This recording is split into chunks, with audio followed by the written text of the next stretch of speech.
Quando a gente fala que Jesus é rei, então a gente tem que começar primeiro pelo rei, né? Tem que começar primeiro pelo rei.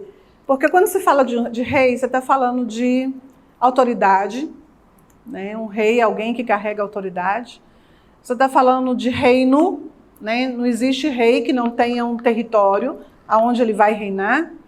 Você está falando de tesouros e riquezas, porque um reino, para ele subsistir, ele precisa ser forte financeiramente falando, ele tem que ter tesouros, ele tem que ter riqueza.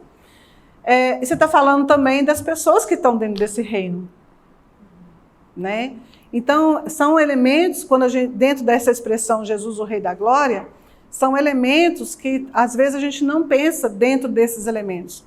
Então, está falando de autoridade, está falando do território, está falando das riquezas e está falando do povo no qual esse rei vai governar. Quando nós proclamamos Jesus como nosso rei, muitas vezes a gente se esquece desses 4 elementos, desses 4 princípios que são importantíssimos, né? Se ele é o nosso rei, conforme a palavra de Deus mesmo fala, nós não pertencemos a esse mundo, mas nós pertencemos a um outro reino. Amém. Entende? Esse não é o mundo, apesar que ele, em um determinado momento, ele se tornará assim o nosso reino, mas por enquanto ele não é. Então esse não é o nosso mundo, não é aonde nós devemos almejar e desejar as coisas dele. Nós devemos desejar e almejar as coisas do reino ao qual nós pertencemos. Então esse é o primeiro princípio. E nós vivemos nesse mundo como que a gente almejasse, desejasse as glórias desse mundo. Né? Não é verdade? Então, quando se fala sobre Jesus, o Rei da Glória, a gente precisa pensar nisso. Muitas vezes a gente vive aqui almejando e desejando as glórias desse mundo, mas não são elas que nos motivam, não são elas que deveriam nos motivar, não são por elas que nós deveríamos viver. Ao contrário, essas coisas desse mundo deveriam para nós não ter significado suficiente e importante, apesar que a gente vive nele. Jesus fala, olha, você está no mundo, né? Você está vivendo aí, mas tem de bom ânimo, porque eu venci o mundo, você vai viver também, a gente está nele. Então a gente precisa trabalhar, a gente precisa ganhar nosso dinheiro para a gente sustentar e tudo mais. Mas as glórias desse mundo, elas não pertencem a nós. O que pertence a nós são as glórias do reino no qual esse rei reina. Né? Mas como saber quais são esses princípios, quais são essas glórias? A única forma de saber quais são esses princípios, quais são essas glórias é estudando aqui. Senão a gente nunca vai saber, entende? Senão a gente vai achar que é tal coisa, eu já entro nesse ponto. Tá, segundo, esse reino, ele tem riquezas. Um reino tem riquezas, um reino tem tesouros.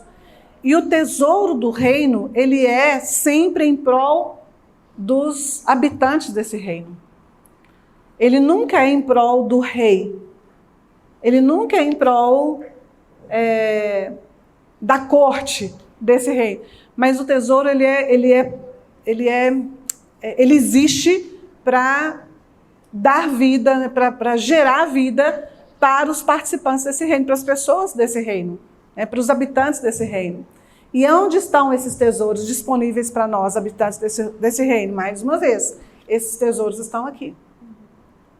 Né? Então, às vezes, a gente se esquece que quando fala Jesus, o Rei da Glória, a gente se esquece que esse reino tem tesouros e esses tesouros eles estão disponíveis para nós aqui. E aí, gente, que vem a pior parte. Não sei se é a pior parte. Mas aí vem uma parte difícil, porque esses tesouros estão disponíveis. Se eu falo para vocês que atrás ali daquela bateria tem um baú lotado de pedras preciosas e barras de ouro, eu tenho certeza, eu falo, na hora que eu levantar daqui, todo mundo vai querer ir lá e falar, tudo para vocês. Não é verdade? Eu vou levantar daqui, ó, o baú que está ali atrás, cheio de barra de ouro, cheio de tesouros, cheio de pérolas, cheio de joias preciosas, é tudo para vocês. Na hora que eu levantar daqui, né, vai todo mundo igual ninja, abrir o baú de tesouro e pegar esses tesouros. Né? E aí, aqui estão esses tesouros. Aqui estão os tesouros. Vale muito a pena a gente dedicar, gastar tempo procurando por esses tesouros, porque Tesouros é sinônimo de riqueza. Tesouro é sinônimo de riqueza. Aí, o outro ponto é que esse reino também ele tem um território. Não existe reino sem território, né? Brasil é Brasil, tem um território gigantesco, né? Cabe não sei quantos países da Europa só dentro de Minas Gerais, né? Israel cabe 32 vezes dentro de Minas Gerais. Tamanho do nosso território, né? Reino está falando de território. E o território existe. Para que existe o território? O território, nos tempos antigos, as lutas aconteciam com uma finalidade. Com a finalidade de conquistar território para que você pudesse, para que as pessoas desse reino, né, como falam? Eu falei agora mesmo, os súditos desse reino, né, eles pudessem ter terra para plantar e comer. É basicamente a única fortalecimento, plantar e comer, né? Mais uma vez, volta no sustento, na alimentação. Então, o território que Deus dá para nós, dentro do reino dele, é disponível para nós, para que nós possamos plantar, para que nós possamos comer através disso. E é através disso que a gente vive. Sem plantar e sem comer, a gente não vive, né? Então, são esses pontos. Acho que eu esqueci o quarto do reino. Os súditos. Obrigada. Que somos nós, né? Que somos nós. Todo um reino, ele está relacionado não ao rei, mas ele está relacionado aos súditos desse reino. Então, o maior valor desse reino, né, são os súditos. Sem o súdito, o reino não existe, né? Sem as pessoas desse reino que compõem esse reino não existe. Então, por isso que Jesus fala, olha, eu estou indo para o Pai, né? E na casa do meu Pai tem muita morada. E fica tranquilo que eu vou preparar morada para vocês. Porque ele está falando do reino. Esse reino sem nós, ele não existe, né? Sem os súditos desse reino. Então, todo o reino está relacionado ao rei, mas ele está relacionado ao relacionamento desse rei com o seu povo. Para você andar na glória de Deus, primeiro você precisa do Espírito Santo. E segundo, você precisa de um conhecimento mesmo, de um relacionamento com Deus, obviamente. Mas esse relacionamento com Deus, ele vem através da oração, claro, né? A oração é um ponto que move esse relacionamento com Deus. Mas o ponto mais importante é, às vezes a gente não sabe nem como orar. Eu muitas vezes já vivi na minha vida momentos que eu não sabia como orar, né? Momentos terríveis, momentos de muita dor, momentos de muita dificuldade, momentos de muita luta.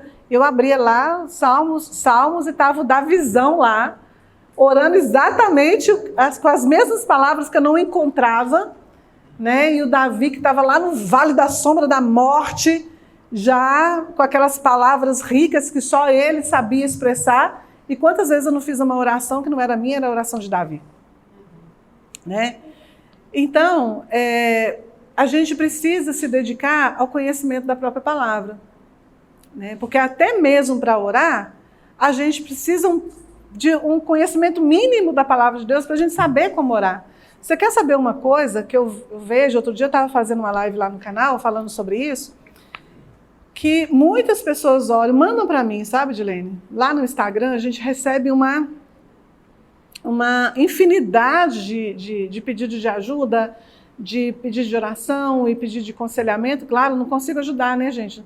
É mais de 100, 150 mensagens todo dia. Como é que eu vou ler e ainda responder todo mundo? Mas a grande maioria é sobre por que as minhas orações não são atendidas. Uma grande parte das perguntas é essa: por que as minhas orações não são atendidas? E aí a gente tem que olhar que uma das coisas que liberam os céus para a oração é perdão. Uma das coisas que liberam os céus para ouvirem as nossas orações se chama perdão. É a maior chave de todas para as nossas orações sermos ouvidas. Sem perdão, as nossas orações não saem desse teto aqui. E está claro, só na oração do Pai Nosso. A gente nem precisava pegar outros versículos bíblicos para embasar o que eu estou dizendo para vocês, mas só na oração do Pai Nosso a gente já vê isso. Sem o perdão, as orações não sobem. Mas por que eu estou dizendo isso? Porque a única forma de você saber desse conceito é estudando a Bíblia. É a única forma. Então, a gente não pode viver dentro desse reino imaginando o que é perdão, imaginando o que é justiça, imaginando o que é pecado, imaginando o que é misericórdia. Não. Você precisa saber o que é isso de verdade. Se você faz parte, Deus nos chama como, não apenas como súditos desse reino, como participantes desse reino, mas Ele nos chama como embaixadores desse reino. Então você é um embaixador, você tem que sair daqui assim, se sentindo top das galáxias. Entendeu? Assim que eu me sinto, todos os dias da minha vida. Mesmo no dia que eu estou bem cansada, né? Eu sou embaixador de um reino. O embaixador de um reino, ele não fala do que ele imagina do reino, ele fala do que ele sabe do reino. Se chegar um embaixador de Israel aqui no Brasil, ele não pode chegar para o presidente da República e falar, olha, eu acho, tá, que lá em Israel a gente vai fazer acordos. Não, ele já chega para cá sabendo exatamente quais são as leis do seu país, quais são as regras, quais são as oportunidades, qual é a riqueza, qual é tudo para negociar com o outro país. Ele não chega sabendo mais ou menos, ou eu acho que. E às vezes nós caminhamos muito nesse campo, né? Eu acho que. Então, por exemplo, a questão de amor, né? Estava comentando com a Edilene quando ela foi lá em casa. Dentro do grego, a gente tem inúmeros conceitos de amor. Aí você vê o ágape, você vê o eros, você vê o filos, são 7. Muita gente acha que são 4, mas são 7. São 7 conceitos de amor, né? Mas nenhum deles é amor, gente. Nenhum deles está alinhado ao que a Bíblia fala sobre amor. Dentro da Bíblia, a palavra amor ela é uma única. Todos esses outros do grego são apenas sentimentos. E aí um monte de gente vai caminhando dentro de conceitos que ele acha que é aquilo que a Bíblia traz a verdade, mas não é. Aí leva um erro, né? Aí te leva um erro. Aí você não consegue representar corretamente esse reino, aí você não consegue caminhar dentro da glória. Porque caminhar na glória de Deus não é estar cheio dela, mas é conhecer sobre esse reino, é vivenciar esse reino, é ser embaixador desse reino, e para tudo isso acontecer, a gente precisa entender os princípios desse reino. E a única forma de entender os princípios desse reino é conhecendo a carta desse reino.